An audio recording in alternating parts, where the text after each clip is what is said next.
आज सुनेंगे हिंदी की चर्चित, प्रतिष्ठित और युवा लेखिका रूपा सिंह की लिखी हुई कहानी आई will call you.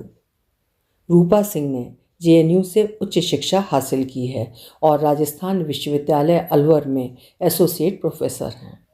Way Indian Institute of Advance Studies Shimla की फेलो भी रह चुकी हैं। कई चर्चित कहानियाँ हंस, पाखी, आजकल और कथादेश में प्रकाशित हुई हैं। प्रस्तुत है कहानी मेरी जुबानी। मैं हूँ सीमा सिंह। न गुले नग्म हूँ, न परद ए साज, मैं हूँ अपने शिकस्त की आवाज़। जैसे ही मोबाइल का डाटा ऑन किया, खट खट कर कई मैसेज दस्तक देते चले आए। इतनी तेज़ी से सबकी खबरें स्क्रीन पर चमक रही थीं, मानो कई बेचैनियाँ अपने को व्यक्त करने के लिए विद्युत कौंध सी तड़फड़ा रही हों। स्थिर होते ही व्हाट्सएप पर उक्त शेर के साथ जिस फ्रेंच कट नुमा दाढ़ी वाले सुदर्शन युवक पर नजरें ठहरीं, उसके मैसेज ने मुझे बेतरतीब कर दिया। रौ में है रक्षे उम्र, कहाँ देखिए थमें, न हाथ बाग पर है न पैर रकाब में। दिल से शुक्रिया, आपके फ़ोन से मेरा काम हो गया। राधिका को मेरा प्यार। आई will call you if you wish. खून पीते मच्छर को जैसे हम झपट कर मारते हैं, कुछ उसी अंदाज में मैंने झपट कर मोबाइल ऑफ किया। आंखें बंद कर सोचा, राधिका को बताऊं या नहीं। कुछ दिनों पहले की ही तो बात थी, आपस में कोई पर्देदारी न थी। पता नहीं सबकी ज़िंदगी में ऐसे पल और किस्से आते हैं जो ना किसी को बताए जा सकते हैं न बांटे। हमारे बीच भी ऐसा ही कुछ होने लगा था। जिंदगी रेल से गुजर रही थी और हम पुल की तरह थरथरा रहे थे। वो जून का महीना था। गर्म लू के थपेड़ों और कड़कती धूप से हॉस्टल का कमरा ऐसा तपा हुआ जंगल हो जाता था, जिसकी खिड़कियों को घेरे पीले अमलतास पूरे कमरे को सुरमई रंग से दहकाए रखते। एक दिन दौड़ती हाँफती वो आई और मेरी गोद में गुलमोहर सी ढह गई। सुन, एक काम था। क्या? बोल। करेगी? हाँ बोल ना। इतने लोगों से जान पहचान है तेरे रोहित की, एक फ़ोन करवा सकती? फ़ोन? कहाँ? किसे? क्या हुआ? बता तो। बताने के बजाय उसने अपना सिर करवट लेकर तकिए में छुपा लिया।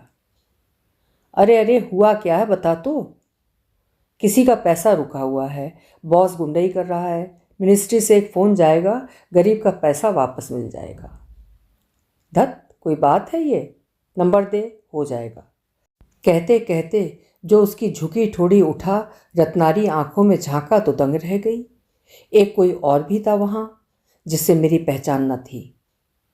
राधिका और मैं एक ही जगह से यहाँ आए थे, पड़ोसी थे हम, साथ बड़े हुए। संयोग था कि ग्रेजुएशन के बाद दोनों को दिल्ली के विख्यात विश्वविद्यालय में साथ ही दाखिला मिला। साथ होने का फ़ायदा ये हुआ कि घर से बाहर इतनी दूर पढ़ने आने की अनुमति मिल गई। दोनों घरों में असहमति के बादल तब छटे जब मेरे मंगेतर ने आश्वासन दिया कि वो गुड़गांव में नौकरी करते हम दोनों की देखभाल भी करेगा और राधिका अपने आईएएस बनने के सपने को कोचिंग ज्वाइन कर आराम से पूरा कर सकेगी। बेबे को मनाना बड़ा मुश्किल काम था। उसे तो हमारे आगे पढ़ने पर ही ऐतराज़ था। बहरहाल, घर की इज्जत निभाने के वायदे और नसीहतों के बक्से भरकर हम रवाना हो पाए। हम दोनों को एक ही हॉस्टल अलॉट हुआ। कमरे अलग थे। राधिका ऊंची मंजिल पर, मैं नीचे ग्राउंड पर। राधिका की रूममेट नाजिया दिल्ली की ही रहने वाली थी, इसलिए वो हॉस्टल में कम ही रुकती। मेरी रूममेट का नाम वंदना था। उसकी नई शादी हुई थी। भर मांग सिंदूर और खूब मैचिंग चूड़ियों से सजी धजी वो मुझे अजीब लगती। कई बार मुझसे बिना पूछे मेरी टी शर्ट और जीन्स पहनकर घूमने निकल जाती। एक बार तो मैंने सख्ती से मनाही कर दिया। मेरी आपत्ति का एक विशेष कारण था जिससे मैं बहुत सहज नहीं रह पाती थी। घर से पहली बार दूर मैं अजीब खाली खाली थी और वो जाने कैसे बहुत भरी भरी सी लगती। कहीं बाहर से आती तो उसे किसी कोने या दुराव की ज़रूरत भी नहीं होती। बेहिचक वो अपने कपड़े बदलने लगती। ये अजीब था कि जैसे ही उसके कपड़े कमरे में फैलते एक तीखी हरियल महक मेरा दम घोंटने लगती। यहाँ तक कि धो लेने के बाद भी कपड़े उसी महक से महकते रहते। ये महक न जाने उसके वजूद से आती या मेरे ही किसी अदृश्य तहखाने में भरी होती या कोई और जो उसमें भरा रहता।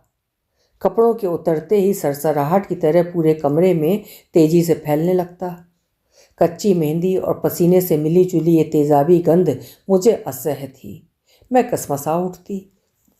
मेरी मंगनी हो चुकी थी। महीने के पहले रविवार को रोहित हमसे मिलने आते। उनका रूम पार्टनर परवेज़ भी कभी साथ होता, जो बीटेक के बाद आईएएस की तैयारी कर रहा था। जब वो आता, मैं, रोहित, राधिका और परवेज़ बाहर लंच के लिए जाते। खूब बातें करते, कभी सिनेमा भी देख आते। राधिका और परवेज़ की खूब नोक-झोंक चलती।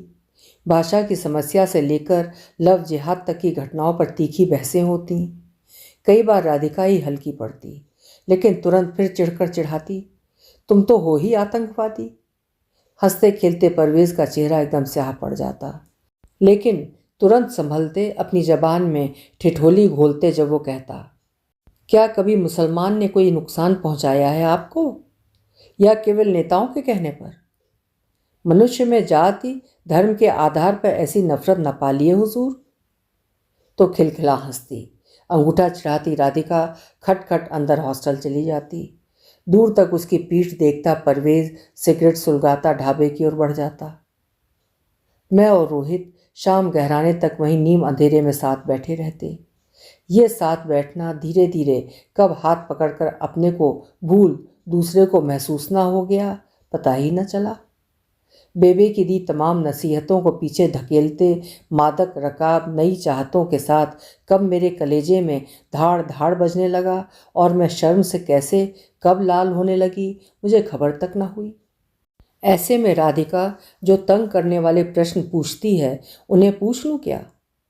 वो तो फिर छिड़ेगी, कोई बात हुई, नया कुछ घटा? लेकिन ये सब कोई पूछने की बात है? मैं क्या, कोई भी कैसे जान सकती है ये बात? हृदय के तार भी मानो जुड़े हैं। मेरी उद्विग्नता को तत्काल रोहित ने महसूस किया। पूछा, क्या बात है, क्यों परेशान लग रही हो, बताओ। कोई बात है तो। मैं नज़रें चुराने लगी और बेवजह जिस ओर देखने लगी, पीछा करती रोहित की नज़रों ने भी उधर देखा। नाजिया किसी गाड़ी से उतरी है। अपना झोला समेटते, अंदर चेहरा करते, किसी से विदा लेते और डगमगाते कदमों से अंदर हॉस्टल की ओर बढ़ते।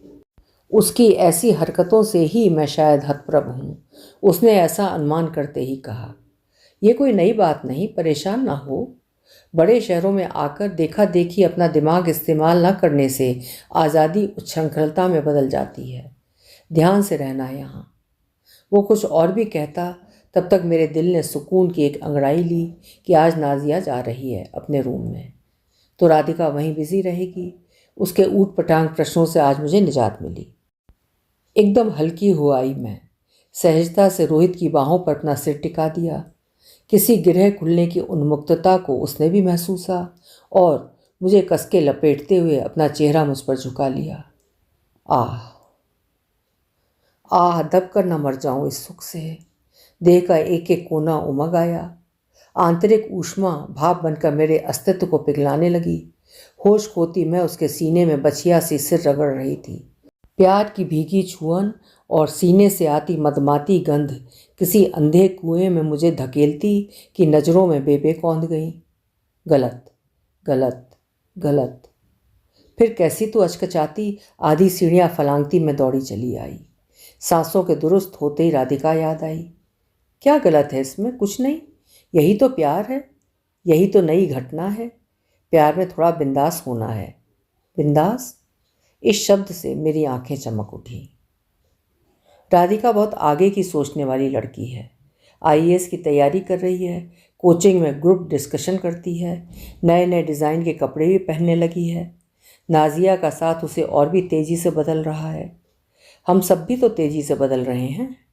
जब से मोबाइल के वाईफाई कनेक्शन हॉस्टल को मिलने लगे हैं, सभी लड़कियां बदल रही हैं। अब पास के कमरों में शोर नहीं सुनाई पड़ता। टीवी देखते समय चैनल्स को लेकर तकरार नहीं होते। हालांकि ढाबों की शामें अभी भी गुलजार होती। पढ़ाई, राजनीति, किताबें, धरना, जुलूस की बातें होती, लेकिन रात होते ही मोबाइल सबका जीवन बन जाता।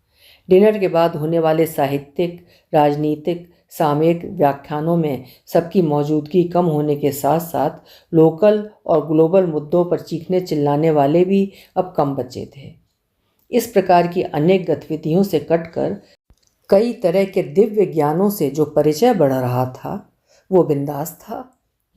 ये एक नई तरह की ललक थी, जितना इसे बढ़तो उतनी ही बढ़ती थी। राधिका ऐसे दिव्य ज्ञानों का इस्तेमाल मुझ पर खूब करती। रोहित के पतले दुबलेपन का मजाक उड़ा लेती। उतना तो ठीक था, लेकिन वो नाजिया के साथ इतनी बिंदास होती जा रही, इस बात पर मुझे अजीब गुस्सा आता।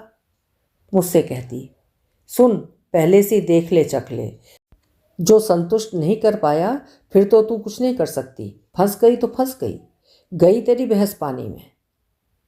अर्थ समझकर मैं दंग रह जाती।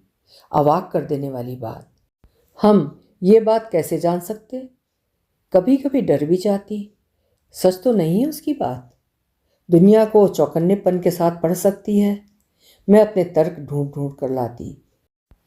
ऐसे तो हमारे यहाँ इतनी शादियां हुई, इतने हरहरा के सबको बच्चे हुए। जब मैं ऐसा कहती तो ही ठीक कर खूब हंसती। मुझसे कहती, बच्चे होने से ये मतलब थोड़े ही है। मतलब कि बच्चे तो हो ही जाते हैं। बच्चे कैसे होंगे यदि कोई कमी होगी तो? ओफो, तुम डफर हो एकदम। कभी कुछ नहीं समझोगी, जाओ भुगतना। भुगतने तो मैं लगी थी। एक डर बैठ गया था मन में। उसकी बात नुकीली कटार की तरह छाती में धसी रहती, पैनी और खतरनाक चुभन, मानो दड़बे की मुर्गी बिन मरे छटपटाए। कैसे कोई लड़की जान सकती है ये बात? जब तक दो चार को बढ़तो नहीं, कैसे पता कि कौन संतुष्टि दे सकता है कौन नहीं? यहाँ तो एक ही मिल जाए ठीक ठाक, नाप तौल जाति बिरादरी में संतुलित, फिर अर्थी ही तो बाहर निकलती है। ऊपर से एक दिव्य ज्ञान, और कि रंग रूप आकार प्रकार से ज़्यादा मतलब नहीं। तो फिर जुमले जो बातों से फुसला ले। जहाँ हृदय नहीं वहाँ कोई भी समर्पण भला कैसे संभव है? मुझे मेरे भगवान याद आ जाते। हे भगवान, जैसे अन्य सभी हिंदुस्तानी औरतों की रक्षा करता है ऐसे सुनानियों से, मेरी भी अरज तुम्हें ही। उधर टीवी के विज्ञापनों ने अलग दिमाग खराब कर रखा था। HIV टेस्ट करवाओ अपने मंगेतर का। कैसे मुमकिन है? क्या बोलें, कैसे बोलें? ये बातें हम मर जाएं बोल ना पाएंगे। कैसे नए नए संकट सामने खड़े थे। प्रत्यक्ष में कहती, अरे सब हो जाता है, ठीक ही होगा सब। तमक कर कहती वो, हाँ हाँ सब ठीक ही होता है। हम लोगों के लिए गुलामी करने हमें जाना है, विदा हम होते हैं, घर बदल जाता है, खाना बनाने की बगैर तनख्वाह नौकरी मिलती है, बच्चे हमें जन्ने हैं, दर्द हमें होता है, एंजॉय कौन करता है? हम तो जी इस्तेमाल होने वाली शय ठहरे। हम तो नहीं करते किसी को इस्तेमाल, लेकिन एंजॉय कर सकें इसके लिए भी हमारे हाड़ मांस पर प्रतिबंध। हमारी भी इच्छाएं हैं, हमारा भी तो मन हो सकता है ना? अरे इसमें इनकार कहाँ है? इसीलिए तो शादी करेंगे ना, बेशर्मी पर थोड़े उतर आएंगे। तुम्हारी नाजिया की तरह। धीमे से मेरे मुंह से निकल ही गया। बेशर्मी? ये बेशर्मी है? तू क्या जानती है उसके बारे में? उसके घर वाले कितने पुराने घिसे हुए लोग हैं। पढ़ना मरना तो दूर, वे उसे जीते जी दोजख की आग में धकेलना चाहते हैं, किसी तलाकशुदा बूढ़े से निकाह तय करके। लेकिन देखना वो भाग जाएगी। पैसे जमा कर रही है, पासपोर्ट बनवा लिया है। भाग जाएगी? किधर जाएगी? हैरानी से मेरा मुंह खुला रह गया। मुंह तो बंद कर अंकल, मस्खरे अंदाज में उसने कहा। देख, आ इधर देख। अलमारी का दरवाज़ा खोल। हाथों में उसके कपड़े निकाल निकाल कर उसने बिस्तरे पे डालने शुरू किए। लाल लेसदार ब्रा, फैशनेबल मैचिंग पैंटीज, रेशमी पारदर्शी नाइटी, साथ ही निकाला नीचे से एक मुड़ा मुड़ाया बास करता काला बुर्का। देख देख और देख, कहकर उसने अपने हाथों में दबाई हरी छोटी बोतल दिखाई। बाप रे, ये क्या है? दारू? वो पीती भी है? तो क्या हुआ? जिंदगी के नए अंदाज से भरी आवाज़ ने जवाब दिया। उसकी लाइफ है तो जैसे चाहे जिए। कितनी बड़ी बात कि कुछ छिपाती नहीं, कोई गिल्ट नहीं, एकदम बिंदास है। उसकी अलमारी से सुर्ख नेल पॉलिश निकाल अपने लंबे नाखूनों को खून की तरह लाल करती राधिका ने कहा, जो है सो है। अपनी इच्छाओं को पूरा करने के लिए खुद मेहनत करनी पड़ती है, खुद कर्ता बनना पड़ता है मेरी बन्नू। मेरी आंखों में कौतूहल की लहक थी। उसके बाद आगे क्या होगा? उसने कहा, अच्छा ही होगा। ज़्यादा आगे का सोचना भी क्या?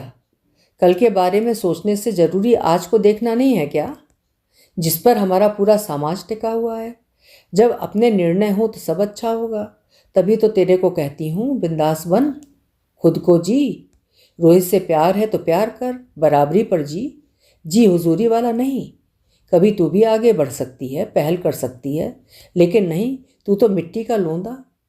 तुझे कभी मिलवाऊंगी प्रशांत से, देखना तू जिंदगी कितनी खूबसूरत है, कितने रंग हैं उसके, अनूठा आनंद, एक्साइटिंग। राधिका की बातें मुझे बहा ले जाती। आनंद और कामुकता अलग बातें हैं, मैं जानती थी। बेफिक्र और बेपरवाह मैं नहीं थी, लेकिन अब बिंदास हो जाना चाहती थी। प्यार को ठोस रूप में अनुभव करना चाहती थी। रोहित से मिल आने के बाद गिल्ट को अब सीढ़ियों पर ही छोड़ चली और एक नशे में इतराती बिस्तरे पर आ गिरी। प्यार ने एक नए रूप में मुझे छुआ था। लगा कोई और भी है जो तन मन में संग आ लगा है। मीठी झोंकों में थी ही कि किसी ने दरवाज़ा खटखटाया। राधिका थी। यहीं सोऊंगी। नाजिया 2 बार उल्टी कर चुकी है, बदबू है उधर, कभी रो रही है कभी हंस रही है, मुझे यहीं सोना है। मैंने सोई पड़ी वंदना की ओर देखा। जांघों में तकिया दबाए, वक्षों से आंचल ढलकाए वो गहरी नींद में सो रही थी।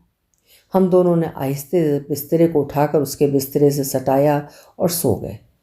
इतनी गर्मी में ठीक पंखे के नीचे सोने का सुख था या मेरे मन में बसा कोई घना सुख। मेरी पिंडलियों पर वजन पड़ा तो अच्छा लगा, ढुलक कर कोई शरीर पर आ गया तो और अच्छा लगा। एक गीली प्यास ने मेरे गालों को छुआ तो अच्छा लगा। बंधन थे कि कसते जा रहे थे। एक हरियल महक, कच्ची मेहंदी की कसौरी गंध मेरे गले को रुद्ध करती जा रही थी कि मैं कसमसाई।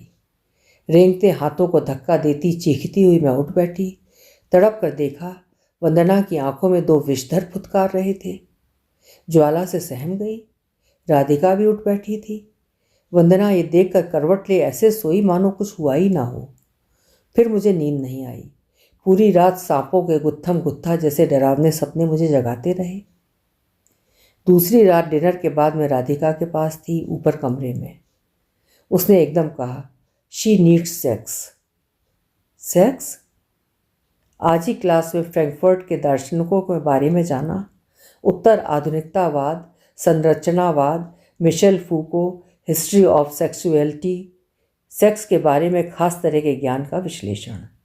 वो क्या चीज़ रही जिसने हमें सेक्स को एक ऐसी चीज़ के रूप में देखना सिखाया जो छिपाने योग्य है? पता नहीं क्या है ये सब। कामुकता का विलायती तर्कशास्त्र। मुंह से निकला, मुझे तो नफरत हो गई है उससे, कितनी गिरी हुई लड़की है।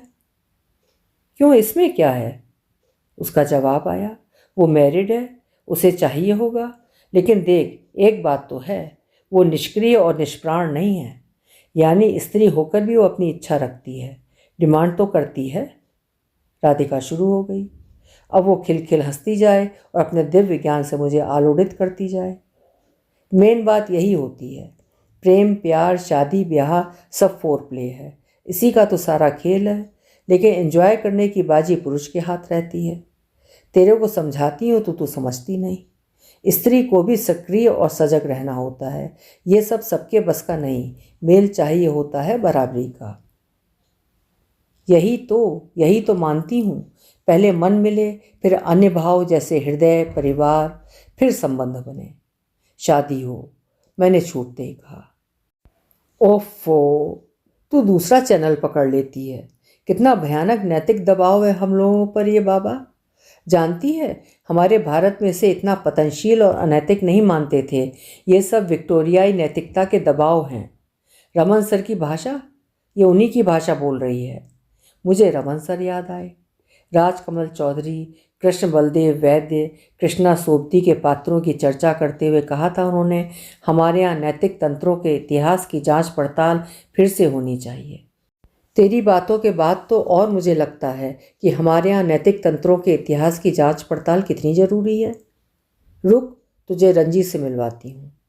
वो कौन है, कहाँ से आएगा? ओ मेरे परमात्मा, और क्या क्या खेल दिखाएगा तू? कैसे आएगा वो? विजिटर्स टाइम तो है नहीं।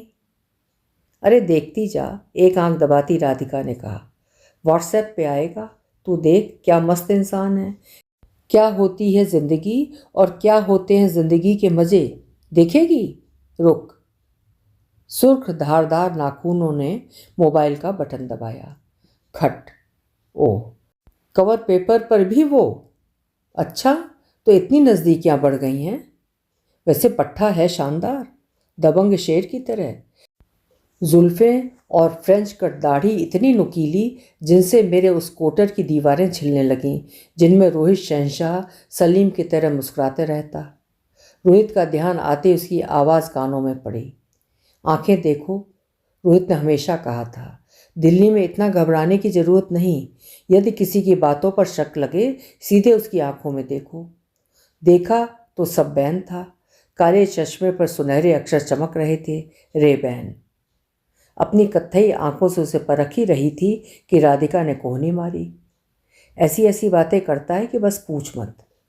अभी तक तो हम मिले नहीं, फेसबुक पर फ्रेंड हैं। उस दिन बोला था ना तेरे को, इसी के पैसों के लिए तो बोला था। बॉस बड़ा चूपड़ है, उसे अकेला समझ रखा है, पैसे दबा के रख लेगा उसके। एक फ़ोन जो जाएगा ठीक हो जाएगा सब।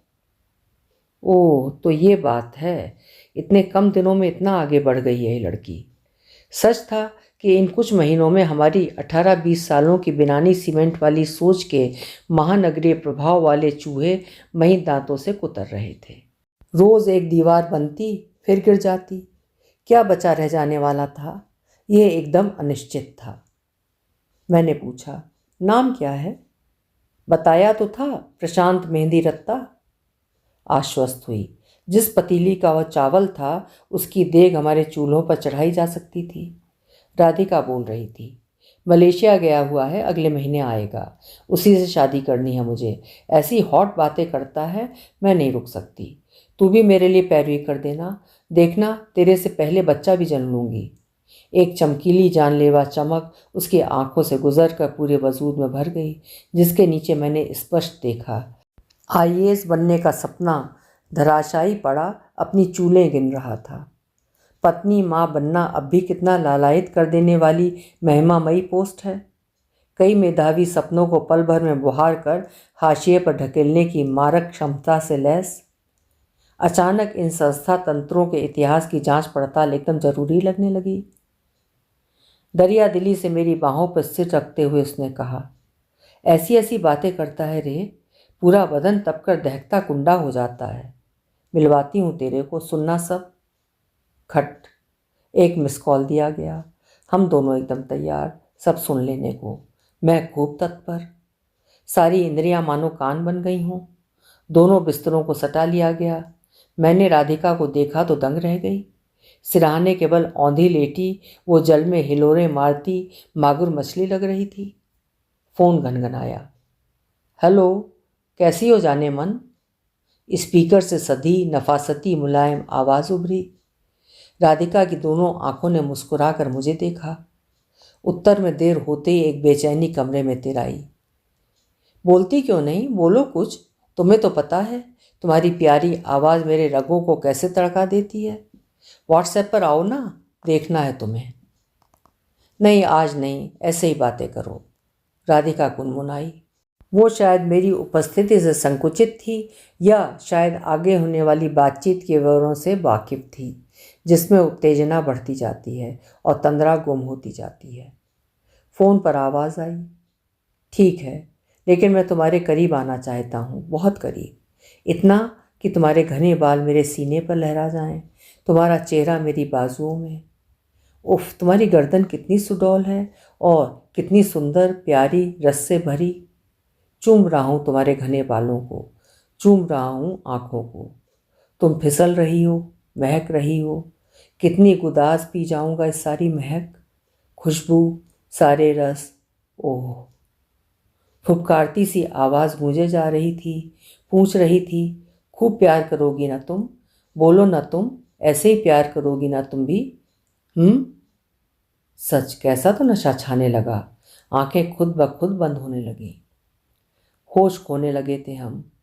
आधा होश खोती राधिका, आधा होश खोती मैं। हम दोनों हो आए सेम टू सेम, खूब पास पास। मुझे लगा रोहित है। वो ऐसे ही तो पूछता था और मैं ऐसे ही कुनमुनाई आवाज़ देती थी, सिर रगड़ती हुई। हाँ, बहुत। एक तापमान ने पूरे कमरे को तड़का दिया था। अपनी ही सांसें वजनी होकर हमारी छाती पर आ चढ़ी थीं। हाथ स्वयं अपने शरीर पर फिसल रहे थे। सुडौल शरीर इतना चिकना तो न था। राधिका अकड़ी जा रही थी, शरीर में हलचल नहीं, केवल पैर एक दूसरे पर रगड़ खाते। मेरी सांसें धौंकनी बनाई। शीतकारती आवाज़ों से कमरा सनसना रहा था। परिचित कमरा अनजाना बियाबान जंगल में तब्दील हो चुका था। खिड़कियों से अमलताश नहीं, पीली लपटों की झड़क बाहर निकल रही थी। फोन से आवाज़ नहीं, कई बिच्छू लपलपाते डंग लिए चले आ रहे थे। दो लड़कियों की चाहत का जर्रा जर्रा पिघल रहा था। शरीर बांबी में फंस गए सर्प की तरह पछाड़े खा रहा था कि लपलपाती कौंध झुलसाने को हुई दर्द। ओह, ले लो सारा दर्द मेरा, लो। कालिया नाग मानो फन पटक रहा है। केचुली फंस गई है, थरथराहट बढ़ती जा रही। फुदकार अपनी अंतिम छोर पर कि चर्र। गुप्त तहखाने की चाबी खोल किसी ने छिपे भयभीत पखेरू को अपने हाथों को चल देना चाहा। आह! अकड़ती जा रही राधिका ने एकदम से पलटी खाई। शर्ट के बटन चरमरा उठे। वो मुझसे ऐसे आन लिपटी कि बदन में खरोंचे उगाए।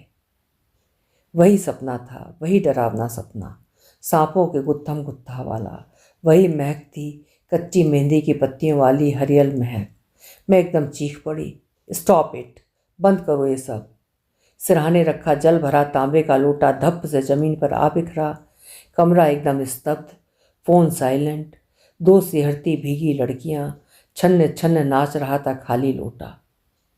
आज दिन धुंधलके से भरा था। मेघ तो थे, लेकिन न वर्षा थी और न खुली हवा।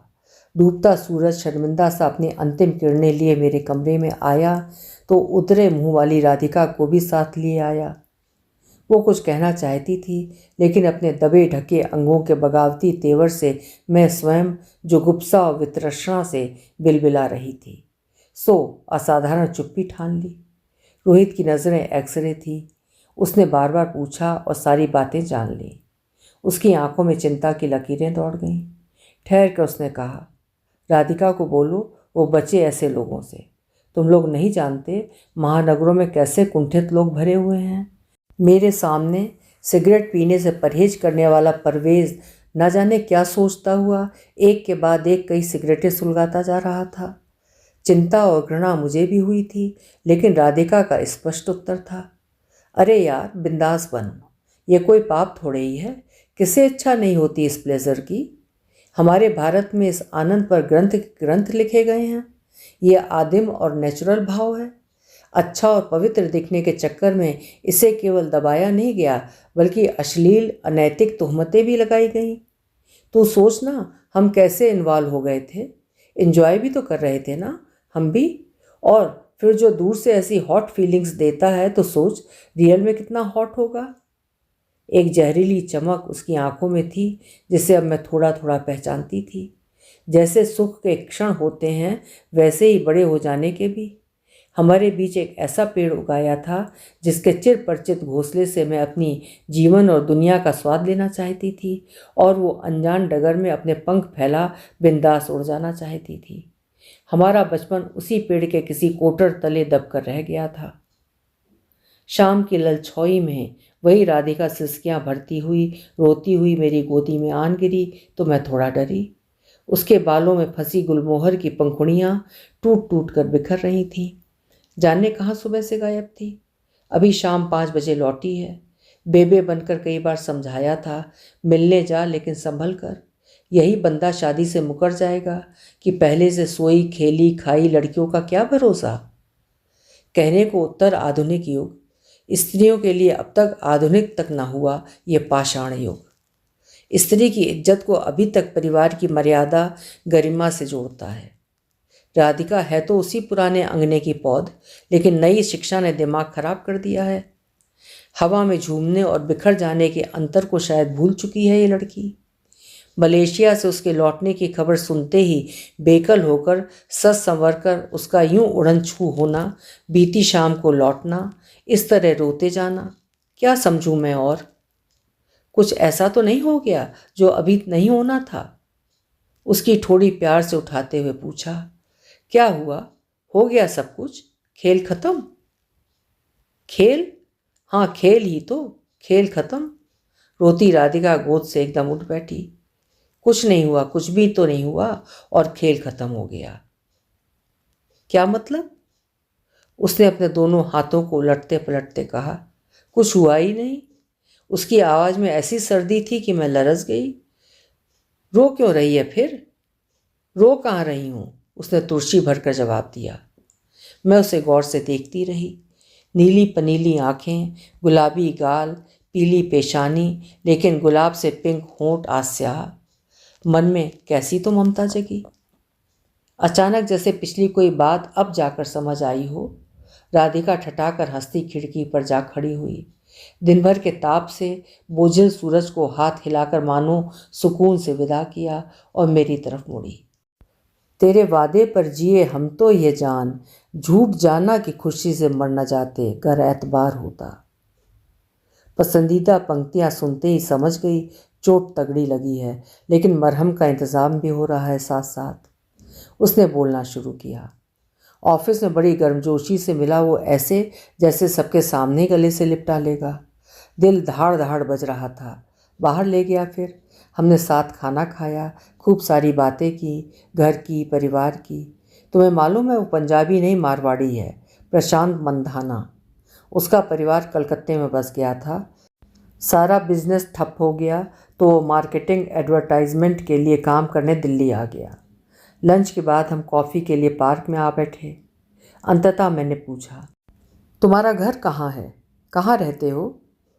उसने कहा, घर? पटपड़गंज के दड़बे नुमा कमरे में हम 3 लड़के रहते हैं। सिर्फ रात को सोने जाते हैं वहाँ। अपना अपना बिस्तर ही हमारा अपना कमरा है। सारे दिन दिल्ली की सड़कों पर या तो काम ढूंढते हैं या काम बदलते हैं। मैंने उसकी तरफ देखा और पूछा, लेकिन फिर तुम शादी कैसे करोगे? मुझे कहाँ रखोगे? शादी? उसे मानो ततैये ने डंक मारा हो। यार, मैं शादी कैसे कर सकता हूँ? सोच भी नहीं सकता इस अय्याशी के बारे में। हाँ, शादी अय्याशी है मेरे जैसे लाखों टेम्परेरी नौकरी करने वालों के लिए यहाँ। आज काम है तो कल महीनों बेरोजगार। आज के किए की भी तनख्वाह मिलेगी या कोई चूपड़ा बॉस उसे निकल जाएगा। धक्के देकर कब बाहर कर देगा मालूम नहीं। शादी करने का मतलब पॉकेट में कुछ तो माल हो, एक ही कमरे का सही अपना ठिकाना तो हो। सच कहता हूँ, यदि मेरे फंसे रुपए मिल जाते तो मैं निश्चित ही एक कमरा ले लिया होता और फिर तुम्हें वहाँ कॉफ़ी पिलाता। शरारती आंखों को यूं मटकाकर उसने पार्क में ही मेरे होठों को जबरन चूम लिया और उसी बिंदास अंदाज से कहा, हमें तो जी केवल फ़ोन कॉल्स की छूट है। क्या फ़ोन कॉल्स की छूट? मतलब ये मेरी जाने जिगर कि हम जहाँ जहाँ काम करते हैं वहाँ विज्ञापन के लिए फ़ोन के ही अधिकतम प्रयोग होते हैं। फ़ोन बिल्स कंपनी चुकाती है, कंपनी हमें चूसती है, हम उन्हें। खोखले हो चुके हैं हम, कुछ चाहें भी तो नहीं कर सकते सिवा फ़ोन कॉल्स के। सो रात भर नींद ना आने तक 2-3 बार ये कर सकते हैं और करते हैं। मुझे अवाक टुकुर टुकुर देखते उसने कहा, इसमें बुरा क्या है? दिन भर थकता हूँ, रात को किसी के साथ ऐसी बातें करके रिलीफ हो जाता हूँ। क्या कर सकते हैं हम? और पार्क के एकांत का फ़ायदा उठाते हुए उसने दोबारा मुझे खींचा। एकदम धक्का देती हुई मैं उठ खड़ी हुई। नीच हंसने लगा, होठों को गोल गोल घुमा बोलने लगा, जाने मन तुम बहुत भोली हो, बहुत प्यारी भी। I enjoyed a lot. मैं तुम्हें फ़ोन ज़रूर करता रहूँगा और उस अपनी फ्रेंड से भी पूछना जो उसे मज़ा आया तो उसे भी। एन्जॉयड योर लाइफ, ऐश करो। दौड़ के निकल जाना चाहती थी। घृणा और दुख से एक एक कदम भारी हो रहा था। दिल का तार तार दुख रहा था। वो कह रहा था, मैं सच में तुम्हें प्यार करता हूँ, लेकिन और कुछ नहीं कर सकता सिवाय फ़ोन के। I will call you. गिजगिजाती आवाज़ उसकी दूर तक मेरे साथ आती गई। पता नहीं रो रहा था या हंस रहा था। कह रहा था, रुक जाओ, बात सुनो, सच में सोचती हो मेरे लिए? तो एक मौका दो, कुछ करूँगा, रुक जाओ। उल्टे पैरों लौटी राधिका सिसकियों से कांप रही थी। मुझसे लिपट कर उसने कहा, मुझसे गलती हुई है, मुझे यूँ भरोसा करके अकेले नहीं जाना चाहिए था। एक करुण वेदना से घिर आई थी मैं, जो इसके प्रति भी था, शायद उसके प्रति भी। राधिका को मैंने अपनी बाहों में समेट लिया। नया समय है तो नई परिस्थितियां आएंगी ही सामने। तू कहती थी ना, हमें पड़ताल करनी है, अपने इतिहास की भी, वर्तमान की भी। हमारे समय का मनुष्य देख कितना कुचल दिया गया है। हम कहते हैं हम स्त्रियां, यहाँ पुरुष भी कितना लाचार, शोषित। लेकिन इच्छाएं जीवित हैं तो बदलेगा, सब बदलेगा। दरवाज़ा खट से खुला। वंदना दाखिल हुई। हम दोनों को यूं लिपटा देख दरवाजे पर ही स्थिर हो गई। उस रात से ही मेरी नफरत झेल रही वंदना के लिए भी वही मानवीय करुणा उपजी। हम तीनों कुछ देर तक एक दूसरे के गले से लगे रहे। बाद में मैंने रोहित को प्रशांत का नंबर दे दिया था। वंदना का कजिन है, पैसे फंसे हुए हैं, हो सके तो मदद कर दो। आज वही प्रत्युत्तर दिवस था। व्हाट्सएप पर उस फ्रेंच कटनुमा दाढ़ी वाले युवक का मैसेज था। रौ में है रक्षे उम्र, कहाँ देखिए थमे, न हाथ बाग पर है न पैर रकाब में। दिल से शुक्रिया। आपके फ़ोन से मेरा काम हो गया। यहाँ का हिसाब किताब पूरा करके कलकत्ता वापस जा रहा हूँ। बाबूजी के बिजनेस को फिर से देखूँगा। राधिका को मेरा प्यार। आई will call you if you wish. मैंने 3 काम किए। इस नंबर को ब्लॉक लिस्ट में चढ़ाया। परवेज़ की समझदारी से पढ़ाई के ट्रैक पर वापस लौटी राधिका को कुछ न बताया और रोहित को थैंक्स का मैसेज फॉरवर्ड किया। फिर खट की आवाज़। जी धड़का। रोहित का जवाब था स्माइली के साथ, it's all right baby, I will call you. अभी आप सुन रहे थे युवा कथाकार रूपा सिंह जी की लिखी हुई कहानी आई विल कॉल यू। साहित्य समाज का दर्पण है। ये बहुत पुरानी उक्ति है। डिजिटल क्रांति और मोबाइल से समाज में जो बदलाव आया है, उस आभासी दुनिया का इस कहानी में बहुत सुंदर चित्रण लेखिका ने किया है। आशा है कहानी आपको भी पसंद आई होगी। कल फिर मिलेंगे। कहानी अगर आपको पसंद आई है तो लाइक ज़रूर करिए और अपने मित्रों के साथ साझा भी करिए। हिंदी का श्रेष्ठ साहित्य सुनते रहने के लिए मेरे चैनल्स को सब्सक्राइब करना ना भूलें। धन्यवाद।